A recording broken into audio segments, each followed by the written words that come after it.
sa PBA. Ipinagdiwang sa makasaysayang Rizal Memorial Coliseum nitong Martes ang 50th anniversary ng Philippine Basketball Association o PBA na dinagsa ng mga basketball fans na nakiselebrate at nakanood ng live sa halagang 50 pesos lamang.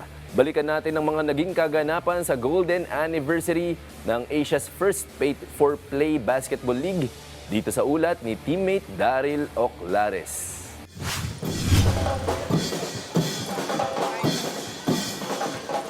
Napuno ng nostalgia ang Rizal Memorial Coliseum sa lungsod ng Maynila kung saan ipinagdiwang ang 50th anniversary ng kauna-unahang professional basketball league sa Asia na Philippine Basketball Association o PBA. Dahil araw ng kagitingan nitong Miyerkules, dumagsa ang mga basketball fans na nabigyan ng pagkakataon na makanood ng live sa halagang 50 pesos na may kasama pang PBA 50th anniversary t-shirts. Bago umarangkada mga laro, nakausap ng PTV Sports ang ilang mga long-time PBA fans na matyagang pumila para manood ng mga aksyon sa Golden Anniversary ng pambansang liga. Dito nila ibinahagi ang dahilan kung bakit patuloy ang kanilang pagtangkilik sa PBA.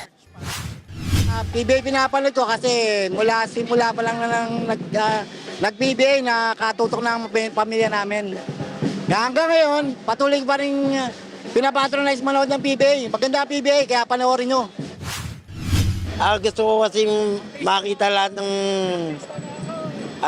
mga players, lahat. Suporta talaga ako sa PBA. Ito talaga yung larong Pilipino. Ay, masarap manood ng basketball kasi lalo na sa live, nakakasigaw ka eh. Kumbaga, yung sarili mo na-express mo talagang nakakabuelo ka, na enjoy mo talaga yung mga live games, kaya talagang it's good. Meron pa at least maganda ngayon anniversary, no? So mababa yung price ng ticket. Hindi naman nabigo ang fans sa napanood nilang laban dahil matinding hardcourt action ang kanilang nasaksihan sa 50th anniversary games ng liga, kung saan buena manong nagtapat ang Magnolia Chicken Templados Hot Shots at Converge Fiber Xers. Dito ay mas nanaig ang Magnolia kontra Converge 83-71 sa pangunguna ni Ian Sanggalang na gumawa ng 18 points, 9 rebounds at 4 assists. Sa kabila man ng kanyang match-up sa dalawang big man ng Fiver Xers na sina Justin Arana at Justin Baltasar. Siguro para sa akin, the way they play, nirespeto ko lang sila eh. Kasi yung dalawang yun, hindi na bata yun eh.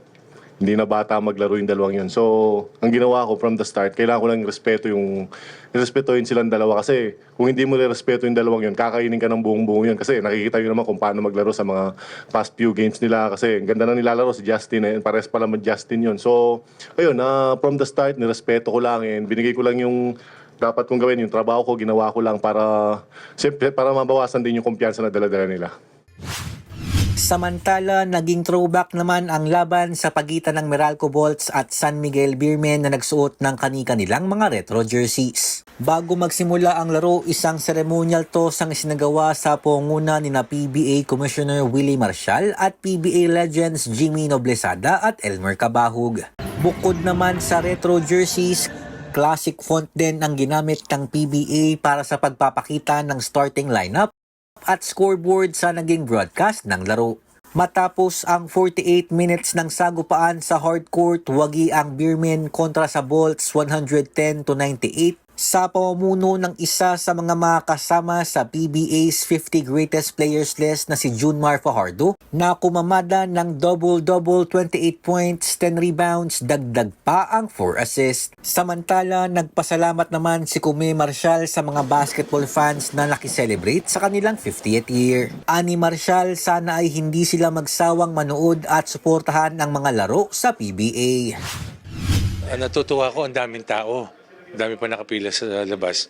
Hindi ko akalain na ganito yung tatanggapin yung ating anniversary. So nagpapasalamat talaga ako sa mga fans na patuloy pa rin nilang mahal ang PBA. Maraming salamat po. Paulit-ulit ko sinasabi, suporta sa PBA. Manood po kayo ng live at napakasaya po. Maraming salamat po.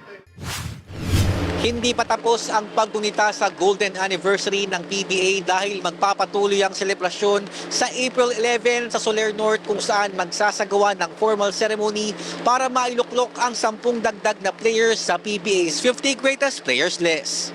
Mula rito sa Rizal Memorial Coliseum, Daryl Loclares para sa Atletang Pilipino para sa Bagong Pilipinas.